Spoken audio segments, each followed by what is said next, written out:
इस लेक्चर में हम पेपर थर्ड स्टार्ट करेंगे जिसका नाम है general provident fund general financial rules.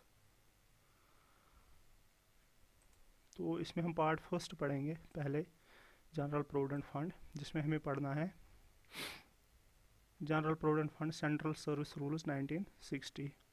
इसमें हमारा जो सिलेबस है that is rule 12 advances from the fund and rule 15 withdrawals from the fund.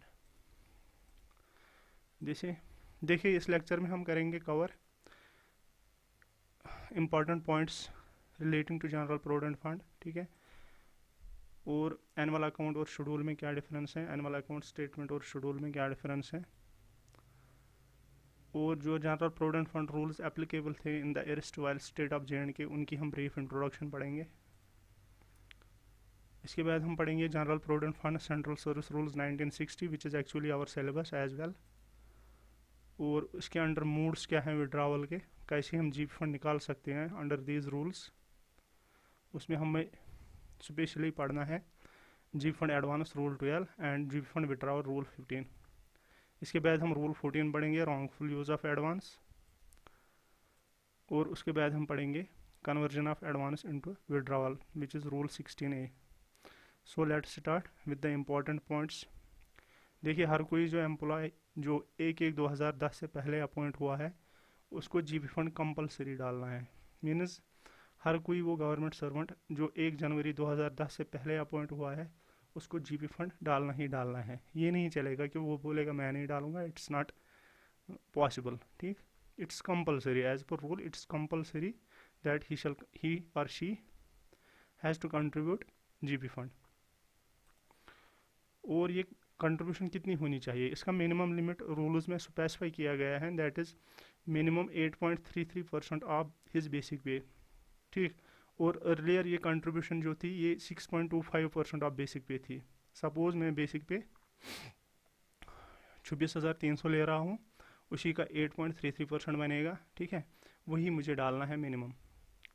GP fund को हम कंट्रीब्यूट कर सकते हैं एट हायर रेट्स भी। इसका मतलब ये है कि हम 8.33% से ज़्यादा भी डाल सकते हैं, लेकिन इसका मैक्सिमम लिमिट क्या है, up to the limit of basic पे।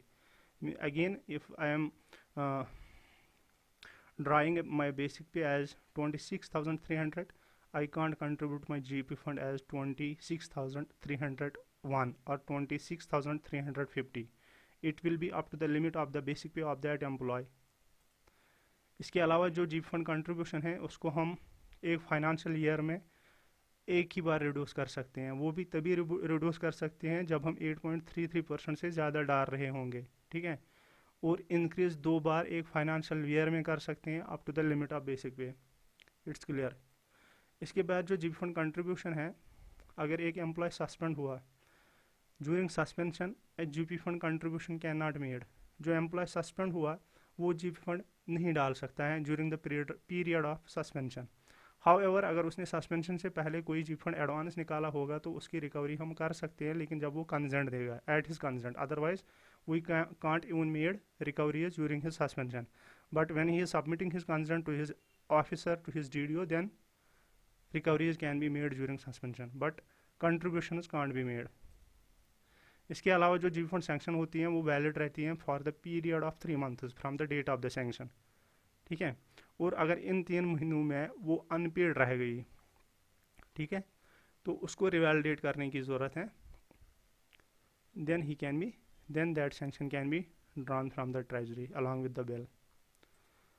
उसके बाद जो जीपी फंड सब्सक्रिप्शन है ये ऑप्शनल होती हैं during the last year of service. That means कि अगर कोई बंदा है उसको 1 ही साल है रिटायर होने तक, उस 1 साल में वो जीपी फंड डाल भी सकता है और नहीं भी डाल सकता है। Means in the last year of service it's not binding on them to contribute GP fund, he can opt out of it. वो बोलेगा मैं डालूंगा ही नहीं तो इट्स नॉट नेसेसरी।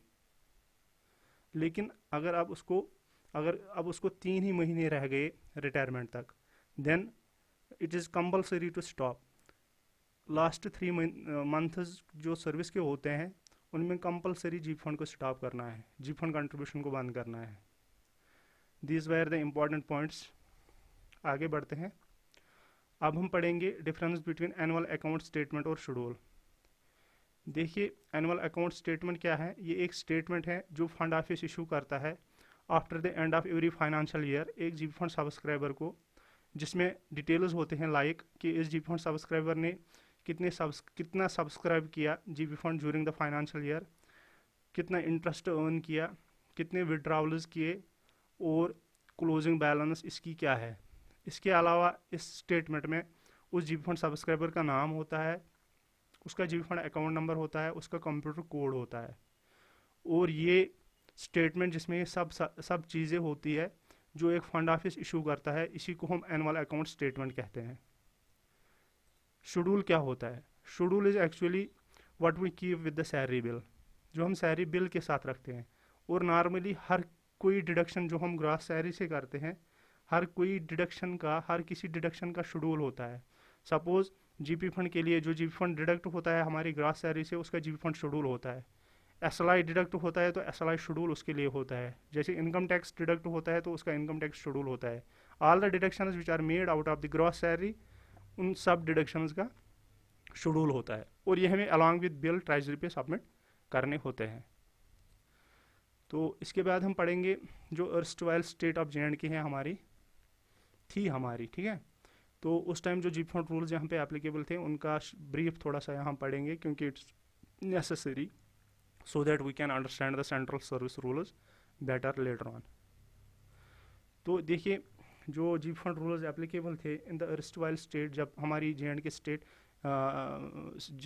जब हमारा जे.एंड.के स्टेट हुआ करता था, तो उस टाइम जो जीपी फंड रूल्स एप्लीकेबल थे उनके under two types of advances, दो तरीके का जीपी फंड एक जीपी फंड सब्सक्राइबर निकाल सकता था।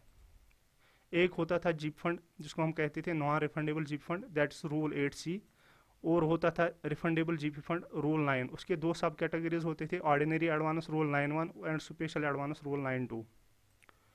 उसके बाद जो non refundable GP fund advance हैं रूल 8C, इसके बारे में पढ़ेंगे।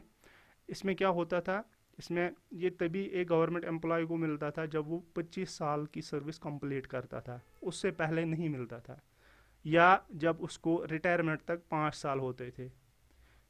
These were the conditions for this GP fund non refundable. और जो रिफंडेबल जीपी फंड एडवांस था रूल 9, उसके अंडर क्या होता था, उसके सब कैटेगरी जो ऑर्डिनरी एडवांस है, इसके अंडर जो अमाउंट मिलता था वो इक्वल होता था to 3 month salary of that employ जिसको देना होता था, और ये रिकवरेबल होता था in 24 maximum instalments. 3 month salary एक एम्प्लॉय की क्या बनेगी उसको कैलकुलेट किया जाता था, उतना ही अमाउंट ऑर्डिनरी एडवांस के अंडर दिया जाता था, और ये रिकवरेबल होता है 24 इंस्टॉलमेंट्स मैक्सिमम। इसके बाद स्पेशल एडवांस की बात करेंगे जो रूल 9C में आता है। स्पेशल एडवांस के अंडर क्या होता था, 75% of GP fund balance at credit जो होती थी वो दी जाती थी, और ये रिकवरेबल 60 मैक्सिमम इंस्टॉलमेंट्स में होता था। देखिए यहाँ पे बैलेंस एट क्रेडिट दो चीज़ें होती हैं, एक होती है क्लोजिंग बैलेंस, दूसरी होती है बैलेंस एट क्रेडिट। इस पर थोड़ा डिस्कशन करेंगे लेकिन व्हाट्सएप ग्रुप में, हाँ, या जो ये वीडियो अपलोड होगा यूट्यूब पे उनके कमेंट सेक्शन में ये चीज़ डिस्कस होगी। मुझे बोलना what's the difference between balance at credit and closing balance. तो इसके अंडर क्या होता था, 75% ऑफ जीपी फंड बैलेंस मिलता था, और ये रिकवरेबल मैक्सिमम 60 इंस्टॉलमेंट्स में होता था। It was about general provident fund rules which were applicable in our J&K when it was a state. इसके बाद आगे बढ़ते हैं, तो यहाँ पे हम general provident fund central service rules 1960 अब स्टार्ट करेंगे हम। देखिए क्या होता है, जब हमारी J&K को रीऑर्गेनाइज किया गया into UT, when it has been made a UT, तो उसी टाइम से ये general provident fund central service rules को यहाँ पे एप्लीकेबल किया गया। Vide government order number 07F of 2020 dated 8 January 2020। ये ऑर्डर मैं आपको लास्ट में इस लेक्चर के एंड में भी आपको शो करूँगा यहाँ पे। तो इसी ऑर्डर के थ्रू ये जो central service rules GP fund के यहाँ पे एप्लीकेबल J&K में भी हो गए, ठीक है। तो इन रूल्स के अंडर क्या है, दो तरीके के जीपी फंड एक एम्प्लॉय निकाल सकता है, ठीक। One is GP fund advance जिसको हम रूल 12 के अंडर जो आता है, और दूसरा है जीपी फंड विड्रॉवल जो रूल 15 के अंडर आता है। देखिए अब हम डिफरेंस देखेंगे थोड़ी सी यहाँ पे इन कंपैरिजन, थोड़ा इनका कंपैरिजन करेंगे। कंपैरिजन किस चीज़ का करेंगे? जो जीपी फंड रूल्स एप्लीकेबल थे जब जे एंड के स्टेट थी, और जो अब एप्लीकेबल हैं इन यूटी ऑफ जे एंड के, इनमें क्या डिफरेंस थी? देखिए डिफरेंस जो है that is in the conditions of withdrawal. ठीक है, उनमें अलग कंडीशंस थी जीपी फंड निकालने के लिए, और आज के रूल्स में अलग कंडीशंस हैं जीपी फंड निकालने के लिए। दूसरा चीज़ जो यहाँ पे डिफ्रेंशिएट होता है that is change on the name of the jeep fund withdrawal. वहाँ पे जो जीप फंड निकालते थे उसका एक नाम था, और यहाँ पे जो जीप फंड निकालते हैं उसका दूसरा नाम है, वो हम आगे पढ़ेंगे। देखिए ऑर्डिनरी एडवांस जो हम अर्स्टवाइल जे एंड के स्टेट जीप फंड रूल्स के अंडर निकालते थे, वो यहाँ पे एग्जिस्ट ही नहीं होता है। यहाँ पे सेंट्रल सर्विस जीप फंड के सेंटर के जो रूल्स हैं 1960, यहाँ पे वो एग्जिस्ट ही नहीं होता है। Ordinary advance that doesn't exist here. और देखिए वहाँ पे हम बोलते थे रिफंडेबल जीपी फंड, लेकिन यहाँ पे हम अब क्या बोलते हैं? यहाँ पे हम जीपी फंड एडवांस बोलते हैं। ठीक, फर्स्ट 12 स्टेट के रूल्स के अंडर रिफंडेबल जीपी फंड, और यहाँ पे जीपी फंड एडवांस। और वहाँ पे होता था रिस्टवेल स्टेट के रूल्स के under non refundable GP fund, यहाँ उस नॉन रिफंडेबल को आप क्या बोलते हैं? GP fund withdrawal. और जो हमने पहले इंपॉर्टेंट पॉइंट्स पढ़े स्लाइड फर्स्ट में, वो सारे points central service GP fund rules 1960 के अंडर भी एप्लीकेबल हैं। ठीक है, these are those points are same, उन पॉइंट्स में कोई चेंज नहीं है। देखिए अब यहाँ पे हम जो पढ़ने जा रहे हैं that is jeep fund advance rule 12। देखिए जीप फंड एडवांस रूल 12 जो है एक सैंक्शनिंग अथॉरिटी एक गवर्नमेंट एम्प्लॉय को जीप फंड एडवांस या 75% of balance at his credit या 12 मंथ्स बेसिक पे विच एवर इज लेस। देखिए यहाँ पे क्या है, यहाँ पे जीप फंड एडवांस निकालने के लिए हमें दो चीज़ों का कंपैरिजन करना है। पहले हमें कंपैरिजन करना है कि 75% ऑफ बैलेंस जो इसके क्रेडिट पे हैं, जो at the credit of that employ है, वो कितना है, और 12 मंथ्स बेसिक पे इसका कितना बनता है। वो दोनों फिगर्स हमें कैलकुलेट करते हैं और उनको आपस में कंपेयर करना है। जो उन दोनों फिगर में लेस होगी, छोटी वाली होगी, उतना ही उसको जी फंड एडवांस मिलेगा। ठीक है, तो ये जो होता है ये जी फंड एडवांस, ये रिकवरेबल हैं मैक्सिमम 60 इंस्टॉलमेंट्स में। ठीक है, 60 के अलावा इसके इंस्टॉलमेंट्स हम नहीं बना सकते हैं। We can recover it in less than 60 instalments but not more than 60 instalments. इसके अलावा ये जो अर्लियर था जीप फंड एडवांस, ये 50% ऑफ बैलेंस या 3 मंथ्स बेसिक पे मिलता था विच एवर इज लेस। लेकिन अब इसको रिपील किया गया by the memorandum which was issued by the Ministry of Personnel, PG and Pensions Office dated 7th of March 2017। इसको रिपील किया गया इस चीज़ को with 75% of balance and 12 months basic pay. ठीक है, तो ये हम किस पर्पज़ के लिए निकाल सकते हैं? ये जीप फंड एडवांस जो है रूल 12 के अंडर है, ये हम किस पर्पज़ के लिए निकाल सकते हैं वो हम पढ़ेंगे।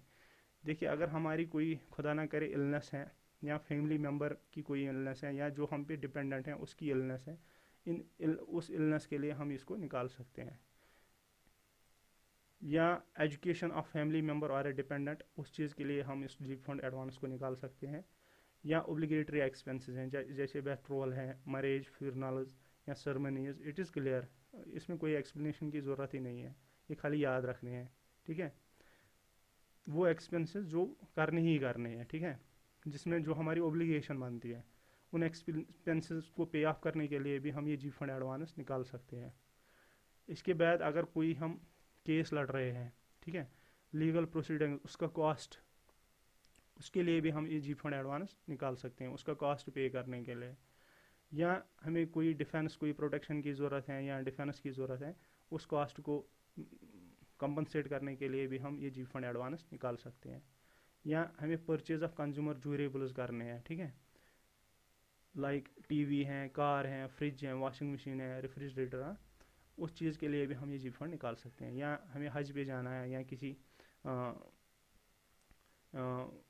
प्लेस पे विज़िट करना है जो इम्पोर्टेंस रखती हो, ठीक है, यात्रा के लिए, जैसे हमें हमारे हिंदू भाई यात्रा के लिए जाते हैं, उसके लिए भी हम ये निकाल सकते हैं। या पिलग्रिमेज है ना, कोई ज़ियारत पे जाते हैं तो उसके लिए भी हम ये निकाल सकते हैं।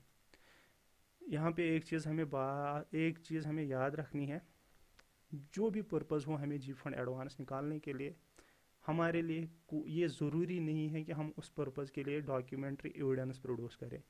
सिंपल डिक्लेरेशन लिखनी है, सेल्फ डिक्लेरेशन लिखनी है, और that will suffice the purpose, वो काफ़ी है, ठीक है। इसके लिए हमें ज़रूरी नहीं है अब हमारी इलनेस है तो अब हमें पहले सर्टिफिकेट लेनी पड़ेगी, फिर वो दिखानी पड़ेगी, तभी निकाल सकते हैं। That's not like that. Simply you write the declaration and submit to your officer, submit it to your DDO और टू द सैंक्शनिंग अथॉरिटी। ये उसी declaration, that declaration will fulfill the purpose and we don't need to submit any documentary evidence for availing this GIP fund advance under rule 12। इसके बाद हम पढ़ेंगे jeep fund withdrawal under rule 15। देखिए jeep fund withdrawal under rule 15 जो है ये तभी मिलता है जब एक बंदा 15 साल की सर्विस कंप्लीट करता है या उसको होते हैं 10 साल रिटायरमेंट तक। It is the condition for it, we have to remember it, we have to memorise it, we have to keep it in our memory कि 15 साल की सर्विस कंप्लीट होने के बाद और या 10 साल रिटायरमेंट होने तक तभी ये मिल सकता है। अगर इस 15 वरी कंप्लीट कर सर्विस तब हम इस जी फंड को अवेल कर सकते हैं, जी फंड विड्रावल को अवेल कर सकते हैं, और when we are settle within the 10 years of the retirement. तो इसमें क्या मिलता है 75% बैलेंस ऑफ द क्रेडिट। देखिए यहाँ पे वो कंपैरिजन की करने की ज़रूरत नहीं है, सीधे डायरेक्टली जो आपकी बैलेंस शीट क्रेडिट होगी उसका 75%। देखिए एरस्टवाइल स्टेट ऑफ जे.एंड.के जो थी अंडर दोज रूल्स, जो G fund rules erstwhile state of J and K पे एप्लीकेबल थे, वहाँ पे 25 साल होने चाहिए थे और 5 साल होने चाहिए थे रिटायरमेंट तक, तभी ये मिलता था, ठीक है ना। तो यहाँ पे हमें देखने को रिलैक्सेशन मिलती है ना। यहाँ पे जो जी फंड विड्रावल रूल 15 है, central service rules, G fund central service rules 1960, it seems relaxed rule than this one which was in the erstwhile state. 25 साल की सर्विस कंप्लीट होनी चाहिए थी तभी मिलता था और 5 साल होने चाहिए था रिटायरमेंट तक। यहाँ पे तो उससे थोड़ा कन्वीनियंट ही है, 15 ईयर्स ऑफ सर्विस और 10 ईयर्स टिल रिटायरमेंट, ठीक। It was the comparison. तो इसके अलावा क्या है, अगर गवर्नमेंट सर्वेंट, यहाँ पे रूल में लिखा है कि अगर गवर्नमेंट सर्वेंट रिटायरमेंट के लास्ट ईयर में है, ठीक है, he is having only 1 year up to his retirement, वो 90% तक ये जी फंड विड्रावल अवेल कर सकता है और उसको कोई स्पेसिफाई पर्पज़ नहीं करना है। खाली जब उसका केस प्रोजेक्ट होगा, उसका जी फंड केस बनेगा, उसमें रीज़न लिखना है within superannuation within a year या within the last year of retirement, ये वो वहाँ पे, और कोई पर्पज़ भी नहीं निकाल। नॉर्मली तो 75% निकलता है, लेकिन लास्ट ईयर ऑफ रिटायरमेंट में 90% हम इस जी फंड विड्रावल को निकाल सकते हैं। तो अब हम पर्पजेस पढ़ेंगे। अगर हमें बनाना हो या एक्वायर करना हो वो घर जिसमें हमें रहना हो, रेजिडेंशियल हाउस हमें बनाना हो या एक्वायर करना हो, तो उस टाइम हम ये जी फंड विड्रावल निकाल सकते हैं, ठीक है। या हमें कोई लोन, स्पेशली हाउसिंग लोन निकालना हो, उसकी रिपेमेंट के लिए भी हम ये जी फंड विड्रावल कर सकते हैं। या हमने लैंड या साइट हाउस को बिल्ड करने के लिए ख़रीदनी है, उसके लिए भी हम ये जी फंड विड्रावल कर सकते हैं। या हमें रिकन्स्ट्रक्ट अपने हाउस को करना है या उसमें कुछ एडिशंस करने हैं, उसके लिए भी हम ये जी फंड विड्रावल कर सकते हैं। या हमारे पास एंसेस्टरल हाउस है, पापा का हाउस है, ठीक है, सॉरी, हमारे फादर का हाउस है हमारे पास या ग्रैंडफादर का हाउस है, एंसेस्टरल हाउस जो हमारे पास है, उसको रिनोवेट करने के लिए, ठीक है, उसकी मरम्मत करने के लिए, ठीक, उसके लिए भी हम ये निकाल सकते हैं। या एजुकेशन के लिए, एजुकेशन में आता है प्राइमरी भी, सेकेंडरी भी, टेक्निकल एजुकेशन भी, हायर एजुकेशन भी, डिपेंडेंट की होगी तो उसके लिए भी हम dependent, education of A dependent और ए फैमिली मेम्बर। तो उसके बाद ओब्लिगेटरी एक्सपेंसेस जिसमें सेरेमनीज हो गए, बेथरोल या मैरिज एट्सेट्रा, उसके लिए भी हम ये निकाल सकते हैं। या इलनेस है, खुदा ना करे हम बीमार हैं या हमारे फैमिली में कोई बीमार है, कोई डिपेंडेंट बीमार है, तो उसके लिए भी हम ये निकाल सकते हैं। लेकिन यहाँ पे इलनेस के लिए 90% तक हम निकाल सकते हैं। तो G fund withdrawal can be availed up to the 90% of the balance at the credit in two conditions. Number one, that is when we are in the last year of the retirement, and number second is when अल्लाह बचाए खुदा बचाए when there is an illness, ठीक। Normally ये 75% निकलता है। या हमें consumer durables purchase करने हैं तो उसके लिए भी हम ये निकाल सकते हैं, ठीक। तो ये था जी फंड विड्रावल। इसके बाद रॉन्गफुल यूज़ ऑफ एडवांस एक रूल है, rule 14 of JNK, sorry rule 14 of GP fund central service rules 1960, ये हम पढ़ेंगे। देखिए wrongful use of advance simple में समझने की कोशिश करेंगे। देखिए अगर किसी ने GP फंड निकाल दिया, ठीक, तो ये जो सैंक्शनिंग अथॉरिटी है उसको शक हो गया या उसको पता चल गया कि जिस पर्पज़ के लिए इसने ये GP फंड निकाला था उसने उस पर्पज़ के लिए इस GP फंड को इस्तेमाल नहीं किया, ठीक है। तो उस टाइम ये जो सैंक्शनिंग अथॉरिटी है ये लिख सकता है एक्सप्लेनेशन के लिए उस GP फंड, उस एम्प्लॉय को जिसने ये GP फंड निकाला होगा, और उसको टाइम दे सकता है अप टू 15 डेज़, ठीक है। तो एक्सप्लेनेशन का जवाब आने के बाद या उसका रेस्पॉन्स आने के बाद अगर ये सैंक्शनिंग अथॉरिटी सेटिस्फाई नहीं हुई तो वो ये सारा अमाउंट जो उसका सैंक्शन किया गया था सारा रिकवर कर सकता है, आइदर इन लंप सम और इन इंस्टॉलमेंट्स। लेकिन यहाँ पे एक चीज़ हमें याद रखनी है, ये रिकवरी हम एम्प्लॉय को तब भी कर सकते हैं अगर वो लीव पे भी होगा, ठीक है। It's not necessary that he shall be physically present on duties and then we can go for the recovery, we can go for the recovery even if he is on the leave. लेकिन ये recovery हमें subsistence grant से नहीं निकालनी है, ठीक है ना, नहीं करनी है। दैट इज सब्सिस्टेंस ग्रांट, आप सबको पता है, which is required for the living, हाँ, वो अमाउंट, ठीक है। तो सब्सिस्टेंस ग्रांट आप जिसमें हमारे वो एक्सपेंसेस कवर होते हैं कि जिनके बगैर हमारा ज़िंदा रहना पॉसिबल नहीं होता है, उस अमाउंट के थ्रू या उस अमाउंट से हम ये रिकवरी नहीं कर सकते हैं एक एम्प्लॉय की। It was the wrongful use of advance and now there is conversion of advance into the withdrawal, ठीक है।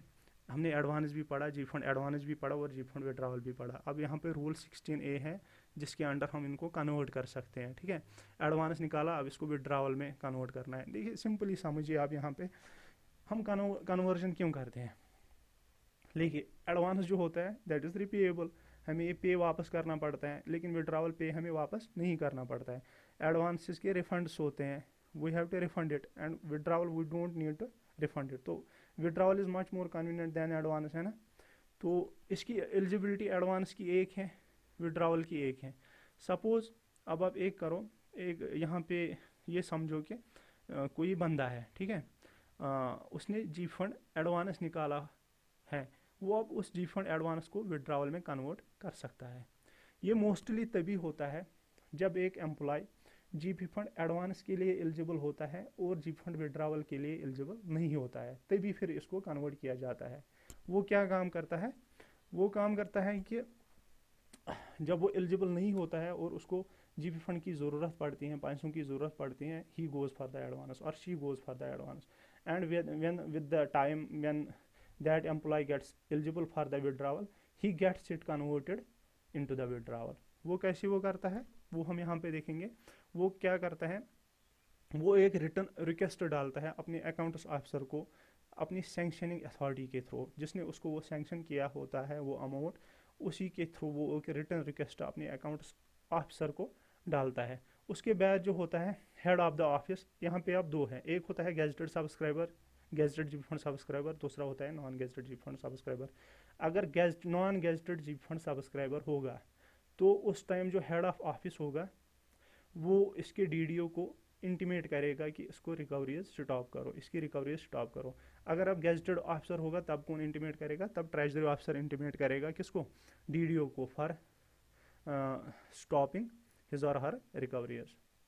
तो उसके बाद क्या होगा, अगर फिर इसने इंस्टेंटली फिर से ये स्टॉप होने के बाद जल्दी ही या उसी फाइनेंशियल ईयर में इसने फिर से जी फंड विड्रावल के लिए अब अप्लाई किया, उस टाइम जो अनरिकवर्ड बैलेंस होगी या अनरिकवर्ड अमाउंट होगा उसको ट्रीट किया जाएगा एज बैलेंस। ये भी हम डिस्कस करेंगे ये कैसे होता है। It is the last point is little bit tricky और little bit it requires the practical knowledge of. अगर आप जी फंड केस प्रोजेक्ट करते होंगे तो आपको लास्ट पॉइंट ये समझ आया होगा। अगर समझ नहीं आया तो कोई बात नहीं, we will discuss it in our WhatsApp group और on in the on the YouTube in comments, कैसे उस अमाउंट को जो अनरिकवर्ड रहती है उसको कैसे बैलेंस ट्रीट किया जाता है। It was all about this lecture, thank you. और यहाँ पे ये जो है ये ऑर्डर है, ठीक है, जो ऑर्डर निकाला गया, ठीक है, उनको ये central G fund central service rules को यहाँ पे यूनियन टेरिटरी में अप्लाई करने के लिए। इट इज़ दैट ऑर्डर है 7F/2020। मैंने आपको बोला था लास्ट में, आपको मैं दिखाऊंगा। ये इफेक्ट इसका लगा था 31 अक्टूबर 2019। निकला तो था ये 8 जनवरी 2020 को, लेकिन इफेक्ट रहा है 31 अक्टूबर 2019। It was all about this lecture. Take care, good bye.